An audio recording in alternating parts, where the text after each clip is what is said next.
everybody, and welcome to another golden age of comedy. My name is Bruce Starr. I'm your host. And the reason I'm here today is because something fantastic happened to me in 1981. I was living in Boston, and a couple of guys who were visiting Boston because of the writer's strike said, "What are you doing? What are you doing with your days? Why don't you come out to LA?" And you know what? That sounded great to me. I always loved the idea of being in show business, and I didn't know how, but I do have to admit I saw something on 60 Minutes one day.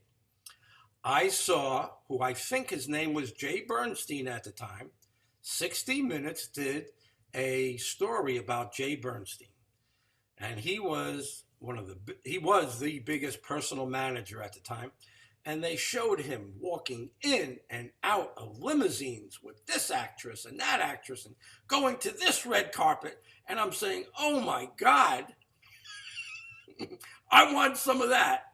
Mm-hmm. And I got in my car and drove out to Los Angeles. Wow. And, my friend Mitch put me on the doorstep of the Improv in 1981 and said, "This is where you're going to live." And I spent just about every night for the next several years at the Improv on Melrose.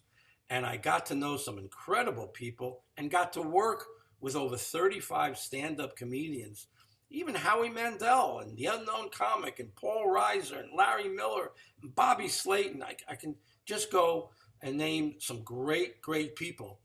And it was a wonderful experience. Now, this show is going to prove that I didn't get to know everyone out there, even though they were incredibly talented, and I only got a chance to observe them and admire them from a distance.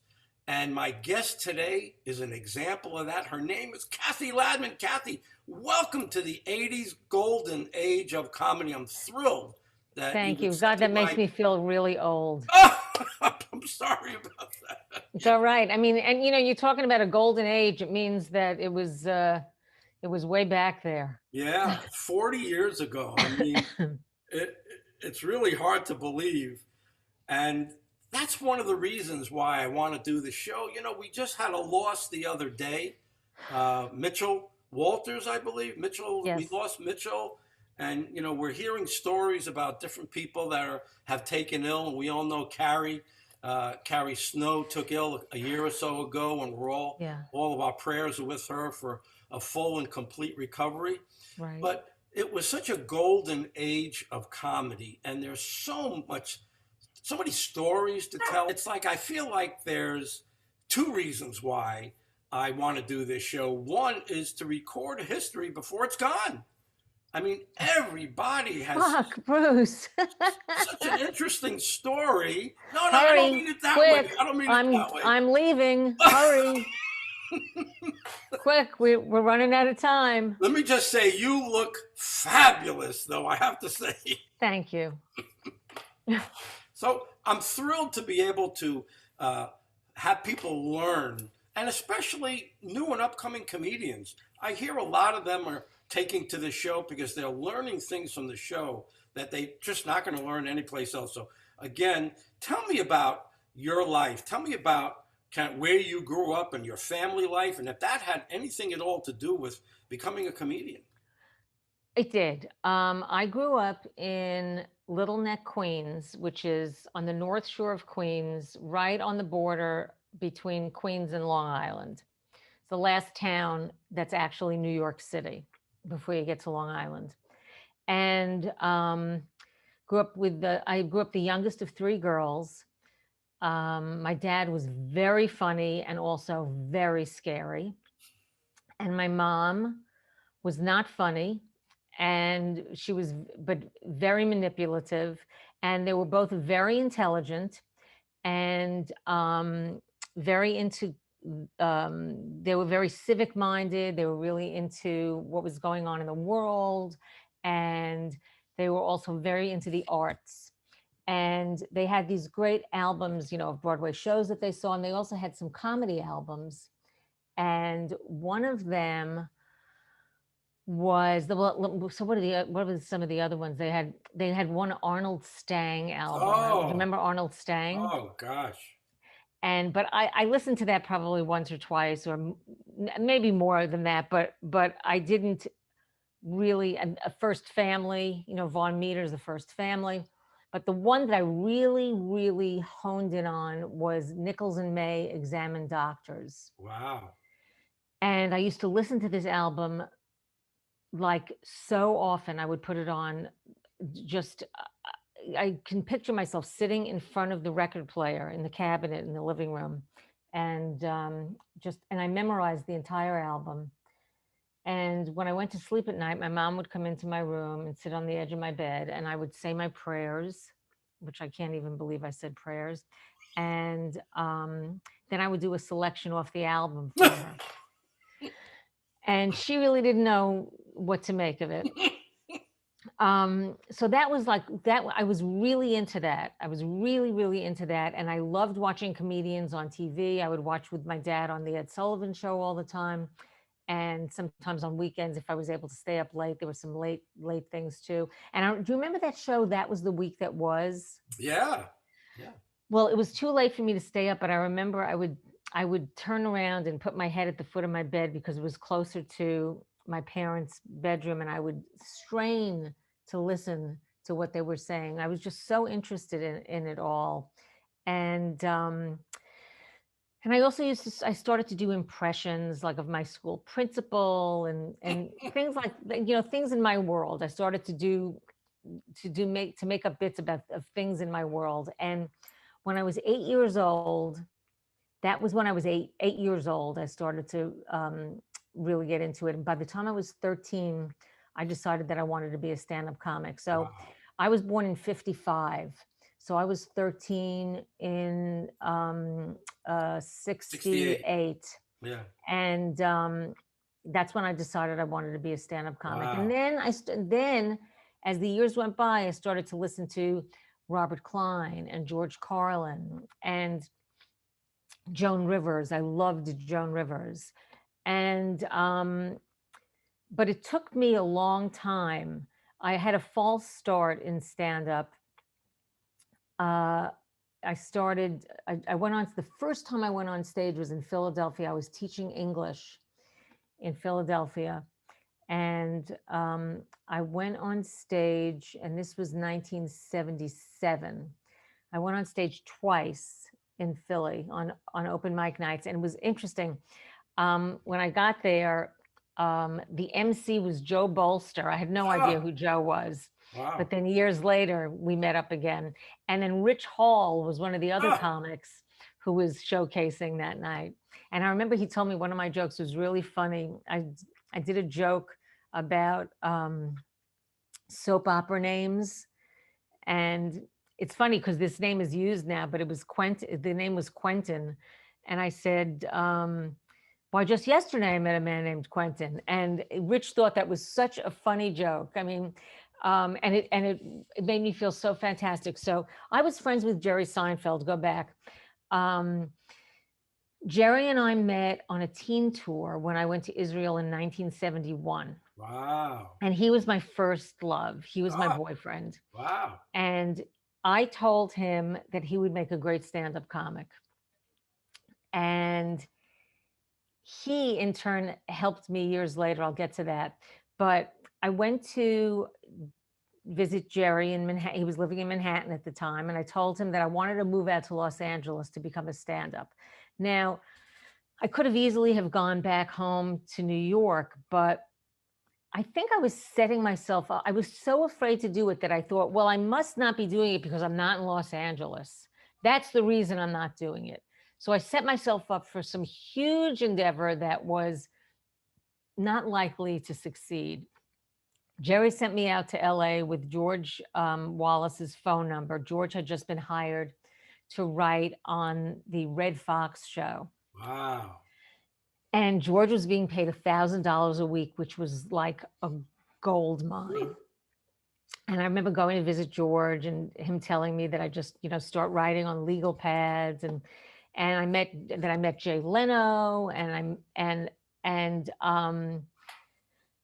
I basically did not, I barely went, I didn't go near a comedy stage. I was too afraid. This was not, I went out in October of 77 and I lasted less than 4 months. Wow. And I got into a car accident. I was fine. I didn't get hurt, but my car was a mess. And I just was so unhappy and so lonely. I was young. I was 22. And I was not really raised to do something like this. I wasn't encouraged. I was really discouraged by my family. And what my family thought of me was very important to me, Hmm. unfortunately. So I ended up going back to New York and back to my parents' house. And on the night, I took the red eye on February 4th of 1978. And February 5th of 1978 was when that huge snowstorm hit the Northeast. It was Ah, like the biggest snow, I think it was one of the biggest snowstorms we'd ever had. wow. And so I ended up getting some shitty job at an ad agency and was very unhappy. And I remember I just couldn't even bear to like watch comedy. I was so unhappy. And one night I was lying in bed in my apartment in New York, Manhattan. I finally had gotten my own apartment and I'm watching The Tonight Show. And Johnny Carson says, I hadn't spoken to Jerry in a while. And Johnny Carson says, we have a man making his national network debut, uh, uh, Jeff Seinfeld. And I Oh, thought, well, this has to be Jerry. He must have made a mistake. So, sure enough, I keep watching the show, and it was Jerry. And I watched him on his very first wow. national spot, Wow. and he was fantastic. And I was so thrilled. And this is how naive I was. I thought since he was in on the Tonight Show, which was taped in Los Angeles, that he must live in Los Angeles. So I called information to Los Angeles and I asked for his number. And he actually lived in Los Angeles and I got his number and I called and I left him a message on his machine. And I told him how great he was and how thrilled I was to have seen him. And the next day I got a message back from him saying that if there was anyone he would have wanted to have seen that, it was I. Whoa. And he told me that because it was important to him, because I was the one who told him that he would be a great stand-up comic. And so the next week he was coming to New York and I said, well, come over, I'll make dinner for us. And so I made us dinner and we talked and then we went around. He had spots in the city and I went around with him to all the clubs while he was doing spots. And I told him that I really wanted to be a stand-up, but I was just so scared. And he assured me that I would be a terrific stand-up. And he helped me. He said, just keep writing to me and call me. And we wrote letters to each other and he just kind of supported me. And I took a stand-up class with Dick Lord in Manhattan. And I met Larry Amorose there. Oh, okay. And I got my first 5 minutes together. And then I went to Good Times. And this was now 1981. And on June 28th, 1981, I went on stage that night and I had a great set. And then I went back the next night because they had Sundays and Mondays at Good Times. And I had a horrible set, but it didn't matter to me because I knew that I was ready. I was 25 and I was ready. And that was when I really started Wow. Great doing what I story. did. So, do you have any idea? Two questions now. Do you have any idea if you were Jerry's first love or was he just yours? I, I know that our relationship was very significant to each other. And I think I may have been his first love. Um, I mean, I was 15, he was 16. Perfect. Perfect. Yeah. I think I may have been his first, but I know even if he'd had someone, had been in a relationship with someone before, this was a very significant, I mean, I'm pretty sure he would tell you that this was a very significant relationship for one another. It was very formative. Those years were incredibly formative for us. and they influenced the paths of our lives. So there is a slight uncanny resemblance to the character Elaine. I've been told that. I've been told that, but I've heard that she was based on Carol Leifer, but the casting was very different. The You you casting, you look really, your yeah. character, And I your used to wear my hair like that, with like that like, I remember I was on the Tonight Show one time with Jason Alexander, and during a commercial break he said, that Julia wears her hair like that. We call it the wall of hair because it went up in the front. It was the 80s. It was big hair. so the other thing is, I've had people come on the show and let me borrow some of their time because they were very close with Rodney. They were very close with George. And that's one of the. Would you mind spending a little bit of time with me, telling me things about Jerry? I don't mean anything too personal, but who Jerry was, because He was people. he was very funny. He was very, very funny. Always. I mean, there were times when he would take over for the tour bus guide, and he would. I remember one time he said, on our right we have my left hand, on our left we have my right hand. And he was just very funny and very game for. We went to Jerusalem together, um, and on a day trip, and my cousin used to work for Golda Meir, and we walked through Golda Meir's office together, and he was very impressionable. Had a real enthusiasm for life, for experiences, and he was very warm, and it's just great to be around. He was just great to be around.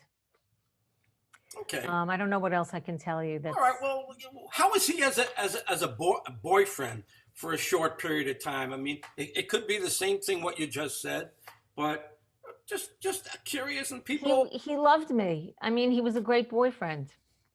He was a great boyfriend. He wanted me to be happy. And what happened at the end? Is it? Well, we broke up pretty quickly because I was going off to college. I went off to college pretty early. I was 16, and I broke up with him, and he was crushed. I remember this. That means you were his first love, and he hasn't gotten over it yet. I know about this stuff. And then we re-met in college, in Queens College. I went to Queens College for a semester where he was going at the time, and then we rekindled our relationship at that point when I was 19 and he was 20. So, and then we went our separate ways, and then we became friends. And he remains a great influence on me. I mean, it's an indelible stamp. That first love, first of all, is an indelible stamp, but also to have helped me on my life's path is a huge, huge, huge thing. Yeah, that's incredible. And listen, when I was sitting around at the Improv, the one thing is I found it a little hard to connect with him. I could connect with Paul Reiser. I could connect with Richard Lewis. I could connect with a lot of guys, but there was always a little something. But I know that he's very good to his friends. I know Yes. that he's very good to his friends. Oh, yes, yes. And as a matter of fact, my roommate during those 80s was a fellow named Barry Martyr. Oh, yeah. And he was very good to Barry Martyr, yes. And they're very close friends. And Yes. To this day.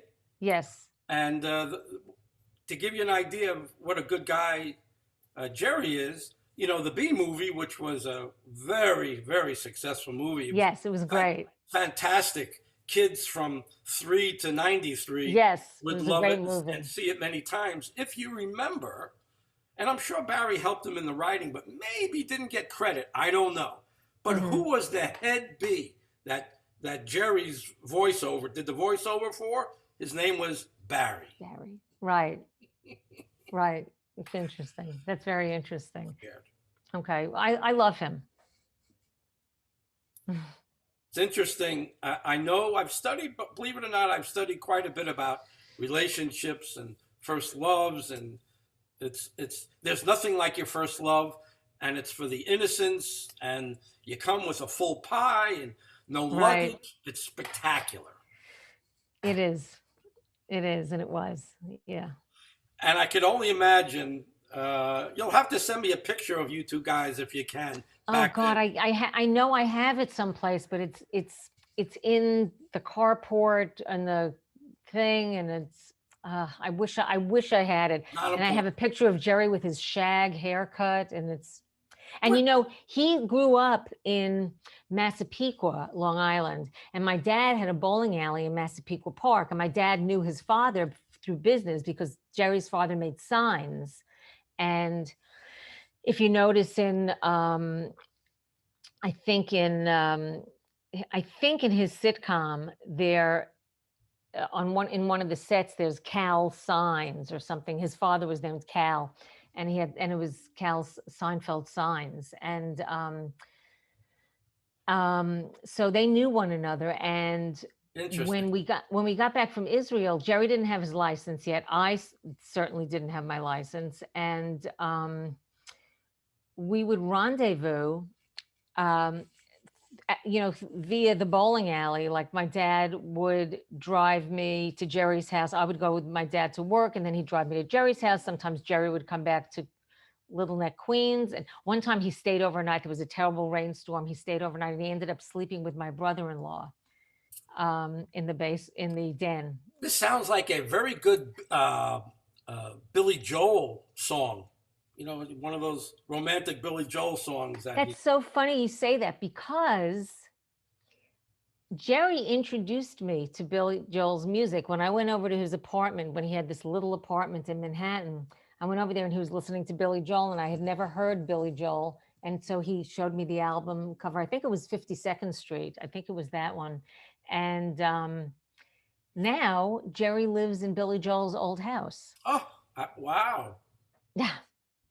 Tell me about the progress you made from when you first started getting on stage. I didn't turn back. I knew this was I moved straight ahead like a torpedo. And I lived and breathed and everybody I met, we would talk about what other rooms there were in Manhattan, and I would check out these rooms, the duplex, the dugout in the Village. Um, there were little rooms that were you wouldn't know them today because they came and they went, but they were fantastic rooms. And I had such a great time coming up in Manhattan. And I became a good comic because I worked a lot. And you could do that in Manhattan. You could work almost every night at various places. And after about a year doing these showcase clubs, I auditioned for this guy who used to book clubs in New Jersey do you remember Jerry Stanley? Do you remember that name? I Well, don't. you weren't there. You weren't there. You were in LA. Right. So he was one of the guys who booked locals like in New Jersey. And then there was Long Island, and then there was Westchester and Connecticut. And I started to make some money. And what did I need? My rent was $350 a month. I didn't need to make much money to sustain. So I was very happy. And then I did my very first road gig where I flew out of town. I went to the Atlanta Punchline. Wow. How did that happen? Jerry Stanley booked it. Oh. So I was the middle act, and I was the MC. It was it was like 6 days, I think. And I was the MC and the middle act on certain days. I was different, but it was really such great fun. And I worked with this comic named Sean Morey, who was so I know Sean. sweet. I went to Northeastern with him. Oh, wow. Hey, my friend's daughter's going to go to Northeastern this Good year. school. Very That's good. fantastic. Anyway, so that was my first experience on a road gig, and it snowed when I was in Atlanta that night. It snowed, Oh and my we actually God. missed a show, and I couldn't believe they had to-go cups of booze in Atlanta. Wow. To-go cups of booze. People driving with open containers of booze.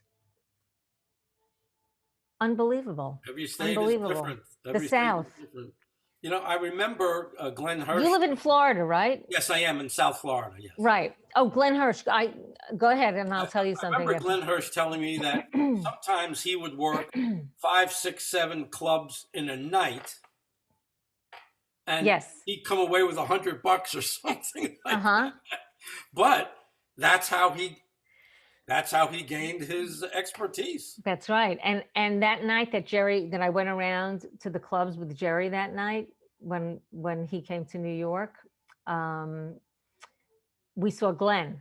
And that was the first time I remember seeing Glenn, and they were talking afterwards, and they were talking shop afterwards, and it was just so interesting to me to hear them. Yeah, he says, yeah, I was going through the Rolodex in my head of the different bits, and he said they were great. The laughs were like wind, and it was so interesting to listen to them. So now you can imagine when I hung out at the Improv every night, I'd go see everybody perform, come out, and sit around with everybody, and they talked shop. It was an amazing Fascinating. experience. Really fascinating. Yeah. So tell me how you. So I actually one of the reasons I didn't get to know you was that you were mostly a New York comic, and Yes. and tell me about the later years in New York when Well, you started to roll. I um I started going out with Steve Middleman. And we were together for 3.5 years. Wow, Steve's done the show.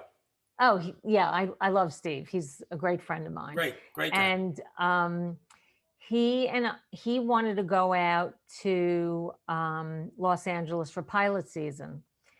And so he went out for 3 months. We lived together at that time. He went out for 3 months, and I came to join him for a month. This was in the spring of '85 when Steve went out to LA. I joined him for a month, and he set up an audition for me at the Comedy Store. And I passed the audition. Mitzi said, "Oh, you're great. You can be a regular."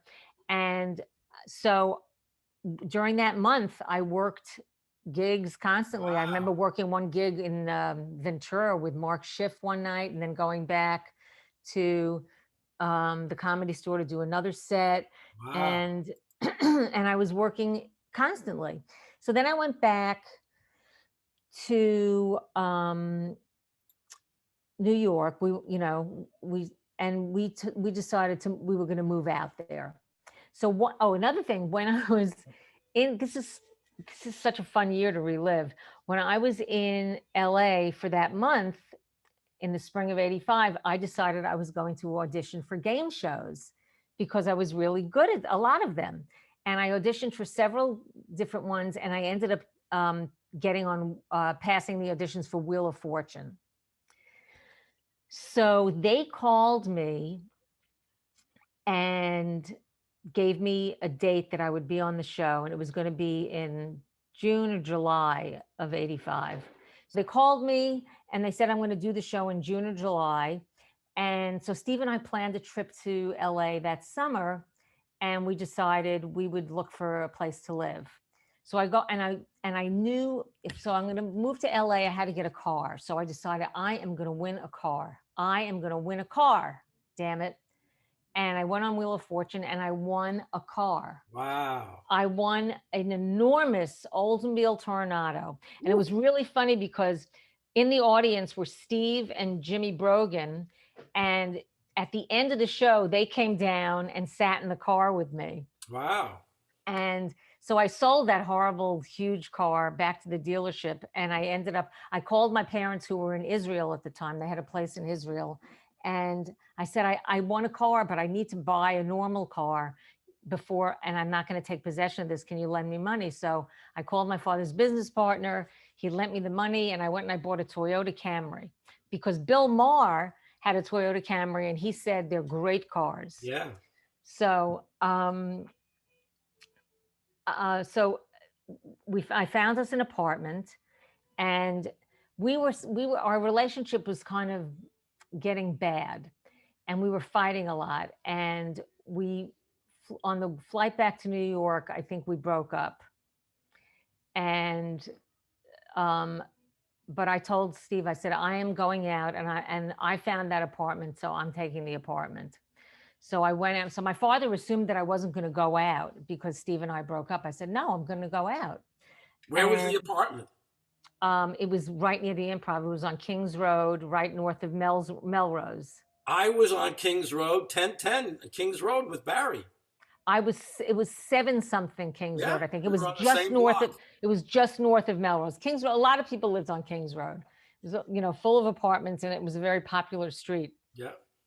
Maria And Conchita Alonso not only lived in our same building, but right next door to us. oh, wow.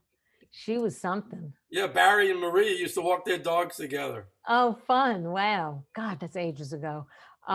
She was the one who was in Moscow on the Hudson, Moscow, wasn't she? yeah. Yeah. So, so I found that apartment, and I was broke. When I moved out there, I was broke. I mean, I was working sets at the Comedy Store, and you couldn't make as much money as you could in New York, in LA doing shows. There just weren't the stages. So I was, making $25 a night, and I couldn't afford it. So I had to look for, had no furniture. I had to look for a cheaper apartment. And so Jimmy Brogan and I were driving around looking for apartments for me. He was helping me, and and Jerry was walking down the street. So he lived in West Hollywood at the time. So we picked him up, and he comes driving. He's, hangs out with us for a while looking for an apartment. And he gave me this great advice. He said, get something that you can grow into. So I ended up getting something I could grow into. I was looking for a studio apartment. Instead of that, I got a one-bedroom apartment. I loved this apartment. I really loved this apartment. It was up on Shoreham Drive, just up from Tower Records. Yeah. And I would sometimes walk to the Comedy Store to do my spots from there. And Mitzi started working me in Vegas, like in November of 85, and that After really some of the money came really helped me. That really helped me. And then she started working me in La Jolla, and that started helping me. And then I started working the road, and then I started going on a roll. And then what happened was I stayed on the road a lot. It was very hard for me to say no to work because a lot of work was coming in for me. And what happened was I wasn't in LA for pilot season. So I had to tell myself, you gotta stay back. And back then there was, there weren't as many channels, and the TV landscape was very different. And there was a very definitive pilot season. It went from February to April. Right. And so, my career just kind of progressed from then. I was a very successful road comic. I started doing late night shows with great regularity. I did an HBO one night stand. I did a couple of Showtime specials, and I was a working comic in the 80s and 90s. Tell me how you were found for those specials, because you said it really quickly, but that's no easy deal. How did that happen? I don't know. I got my first manager in around 87, I guess. And then I also, when I was on I think it was when I was on the Will Shriner show. Here comes my doggy. When I was on the Will Shriner show, can you hear his toenails? Somebody saw me and really loved what he saw, and he got in touch with me. And he was working at a very big management company called Gallon Morey. Yeah. It was Sandy Gallon and Jim Morey, I think. I think so. And this guy, whom I'm still friends with today, Mike Trost, he was trying to become a full-fledged manager, so he wanted to bring in talent. So he tried to get me into the company, but Sandy kind of nixed the idea. He says, I just don't feel it. But Mike did get me an opening gig with the Pointer Sisters. Wow. And that was really fun. And I opened for them 3 times, I think twice in Vegas and once in Tahoe. And then I started getting some other opening gigs, and that was really great fun. I remember the first time I opened for the Pointer Sisters in Vegas, and I'm driving to Vegas, and um, I see my name on these signs, big letters, Wow. and it was just so weird. I, you know, I was like, my name belongs on a spelling test. It doesn't belong there. It just Yeah. felt very strange and Wow. exciting. Wow. Um, and those were just, I mean, those were incredibly fun days. Oh They yeah. were incredibly fun days because there was comedy was, it was a burgeoning field. It was not at all struggling. It was very, people came out to clubs. People, I mean, I remember when I started in New York, every night Catch Rising Star was full. Every night of the week, it was packed. Was it like that at the Improv in LA? I think it was. Not every night, but certainly maybe from Wednesday, Thursday, Friday on, it Hmm. was, and people would be standing down the street waiting to get in. And but when Evening at the Improv hit, I think in '82 or even '81, that's when everything exploded there because Right. if you went to LA and you saw Evening at the Improv, the first place you Right. wanted to go It was was to the the Improv. Improv on Melrose. Right. And Right. for me to be there uh, in the middle of that, in the middle of having them shoot the shows and Right. seeing, Phil Silvers and Oh, Milton Berle and Phyllis Diller and all these incredible people in there for the night. And yeah. Jackie Mason would hang out there. I mean, Pretty amazing. I don't have to tell you about the hardest working guy in the business, Jay Leno. He, Oh, yeah. he'd be on the road every day. He'd do a spot up at the Comedy Store, and then he'd take his motorcycle, come down to the Improv, take Right. off his leather jacket, do a spot there. I mean, when you say those are amazing times, we didn't know at the time how amazing it was, but wow. Yeah, I love Jay too. He's been a good friend also. He's a good guy. And He's a sweet he had guy. quite a beginning. He started off in Boston working the Yes. strip clubs. Yes. And Yes. no one works harder than him, and no one has, forget about paying their dues. He just became so good at what he did that, Oh yeah. I you know, used to open for him. And when we would work in big theaters, and it was the ideal gig because his audiences were fantastic. Jay worked clean. So they were great audiences for me because I worked clean. And one of the reasons I worked clean was because Jerry advised me yes, exactly. do that because there was not cable then. You want to get on TV, you want to work clean. So, I mean, and not that I'm a prude, but I mean, my act requires paying attention to. My act requires thinking, and my act requires the audience to be an active part of the conversation. And I like it that way. And it can be harder to do that, but I like it that way. So, so yeah, working for Jay was great. And initially, when I started working for him, he was doing 2 hours and 20 minutes. Oh, And then he cut it back to an hour and a half. Can you believe that? my God. I mean, that's crazy. That is. 2 hours and 20 minutes. That is.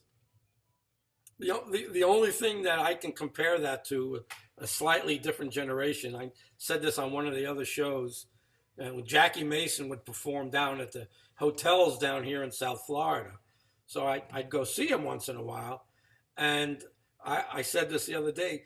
I was waiting for the ambulances to come take people away, not because they were so old, because they were laughing so hard they were losing their breath, and Right. they couldn't recover, and he wouldn't let them recover. Right. Right. Yeah. So Great times. really, really, and Jackie hung out at the Improv there for a while. I think he was maybe talking to Bud and Mark, or maybe even before Mark, about becoming Yeah. a partner or something, and they got busy with doing a restaurant there, and then they made some great pizza. And I Yes. remember Jerry and his gang sitting at the round table at the Improv, Yes. Yes. with Bud. I'm very good friends with Mark, Lano, Mark and Joanne. In fact, today's their 52nd wedding anniversary. Wow. I know. Mark's done the show. Steve's done the show. Glenn's done the show. A lot of people that have been kind enough to come on and share their history and their. Okay. Bruce, So you've done some great work. You've worked all the clubs, and you've gotten to know all the comedians. One of the beautiful things that I always hear is people say everybody was there to support each other. yes. Everybody liked each other. Yes. The show business didn't really kick in yet. People were Right. really there because they liked each other. Just Right. like you just said. Steve said, come on out to LA and I'll set you up at a spot at the store, knowing that if you take a spot, that might mean one less spot for him at some point. But Mhm. that's not the way they thought. They didn't think like No. tough business people. They really just wanted to help each other. I'd love to hear more about your experiences like that with some of the other comedians. Because I remember sitting with Jerry and the guys saying, one of these days we should do like a show about what it's like to be like backstage with the comedians. And Well, that's what Provenza did. Oh, that's right. Paul Provenza did that with the green room. That's right. Yeah. So the things that we talked about, it was interesting to be sitting there and listening to those guys. Right. And It was great. Yeah, it was always. And I used to write. We used to write together. A lot of times we'd get together to write. Like in New York, my friend Beverly Mickens and I, she was a comic, and we would get together and write and come up with great stuff. Sue Kalinsky and I write together. I'd love to have Sue on the show. If you had a good time here, I'd love for you to mention it to Sue or to Paul. Oh, sure, absolutely. Yes, I will. I will. Yeah, it was very positive and very, I mean, there was so much camaraderie. I remember way back when I was starting in New York and I worked Catch in the comic strip, and Catch Rising Star was on like 78th and 1st, and Catch was on like 80th and 2nd, and we would do that 79th Street walk back. You'd start at one club, and then you'd see the other comics. How's it going over there? It's really empty. There's a good time to get a spot. It's funny. like, That's funny. so it was very, there was a lot of camaraderie.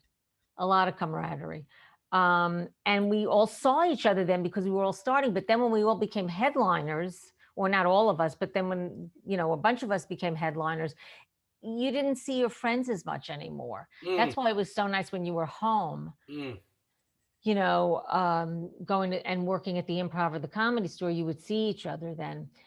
It's one thing to work out in front of 200 people at the Improv. It's one thing to work out in front of 250 people at the Comedy Store. Then all of a sudden, you get the opportunity either to open for the Pointer Sisters or even to work in 2,000 seat or 3,000 seat theaters. Me, I know, listen, I knew I never wanted to be in front of the mic, but I can't imagine what it was like to go out in front of 3,000 people or even more, just you. It's not that much different. I found it's not that much different. First of all, when you're in a theater like that, you really can't see the depth of the room. I mean, how big it is, but you can't see it. And the benefit is the laughs are louder and longer. Oh, okay. So it's not, I didn't find it scarier. I found it in some ways more energizing. Great. Yeah, it was very thrilling. And let me just say something about the old Tonight Show. I was just going to ask you about the Tonight Show, what that was like on your first Tonight Show. Well, first time I was supposed to be on with Johnny, and I got bumped because Harry Anderson was on, and he was doing magic, and Johnny loved magic, so Harry went 2 segments, and I lost my opportunity. But then I was rebooked, but Leno was the host. He was guesting. That was when he was guest hosting for Johnny. So I worked the first 2 Tonight Shows I did with Jay, but it was on the old set, and the old set was so great. Wow. It was set up perfectly for a comic. You were on the floor and the audience was up from there. Great. So you didn't have you had a singular, you either worked your camera, which was right in front of you, or you worked the crowd, which was a little up in front of you. But I never liked what Jay did to the studio when he took the show over.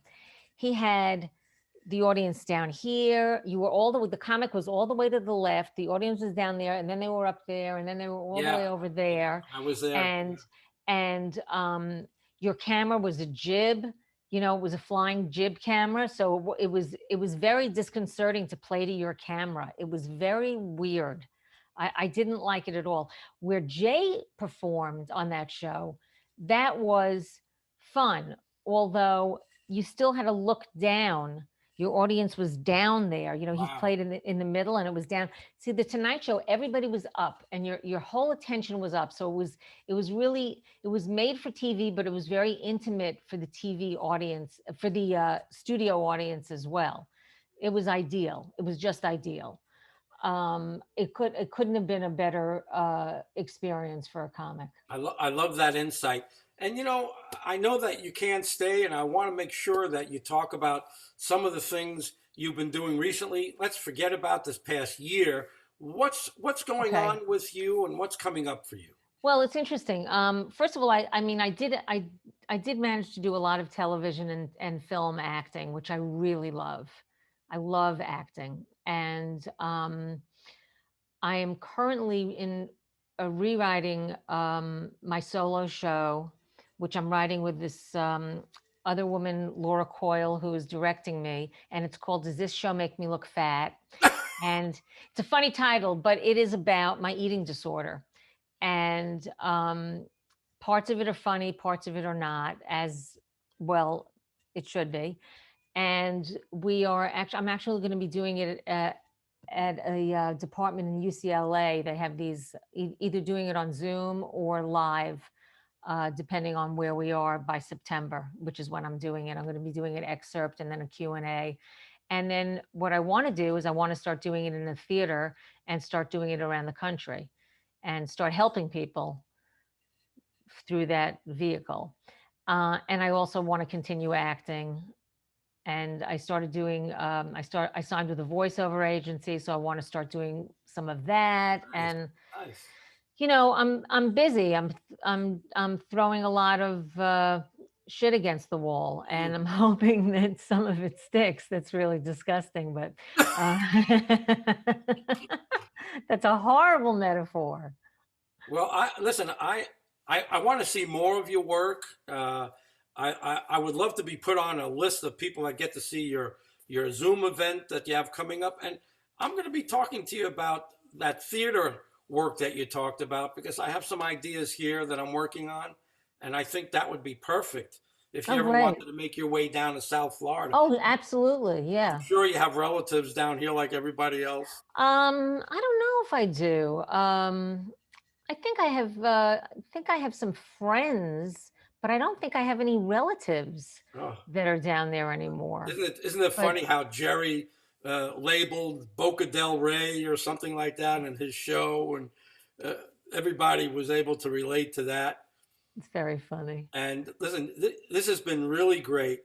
I've really enjoyed myself, Bruce. Thank you. And thank you for being so tenacious in asking me to come on the show, because it's very hard to find a minute in my schedule, and I don't want to I don't want you to feel like I was putting you off, but I was just busy. Well, that's all. That's fantastic. You can make it up to me a little bit if you speak to Sue and speak to Paul. I will. Okay. I'd love to in fact, let me write this down. I'm going to write it down. I've known Paul since the beginning, and Sue I know from the beginning, from the improv. So. Oh, great. I know she's a big Met fan. Oh, yes. So Great. you've been terrific, wonderful. You're a beautiful lady, in and out. I can just tell from the little bit of time that we Oh, spent thank you. together. And God bless. And I look forward to communicating with you again and staying in touch about some of the things that you're doing. If there's any way I could be a part of it, I love Thank it. you, Bruce.